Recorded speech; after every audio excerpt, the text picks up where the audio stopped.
Священнослужители Коми готовы выслушать любого, кого волнуют вопросы о частичной мобилизации. Индивидуальные и групповые беседы проводят в храмах республики.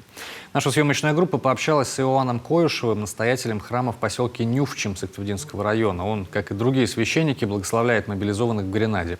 По словам отца Иоанна, бойцы на спецоперацию отправляются с разным настроением, а потому важно их поддержать, особенно важен крепкий тыл. Я, конечно, против и насилия, и войны. Я не выказываю какое-то благоговение перед убийством. Это действительно страшно. Но в то же время то, что происходит, это как лавина, которая сходит без нашего на то изволения. Она сходит, и все, она должна сойти. И если она бы не сошла, что-то было бы другое. Что-то было бы другое. Поэтому, наверное, такова цена вот того, что мы хотим приобрести этот мир. По словам настоятеля Нюфчимского храма, многие бойцы преодолевают тревожное состояние, обращаясь к Богу, а там в окопах начинают читать молитвы почти все. И тем самым успокаиваются, смотрят на жизнь уже иначе, переосмысливая ценности.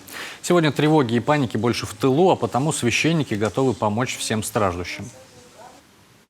Каждая клетка здоровая, она делает в своем окружении здоровыми других людей. И нам нужно максимально становиться здоровыми. Без паники. Паника вообще ничего не решает. Тревога ничего не решает. Она съедает тебя. Чем больше ты в этом находишься состоянии, тем меньше опоры. Чем больше страха, тем ты глубже проваливаешься в свои состояния нестабильные. И тебе тяжело. Тебе тяжело жить.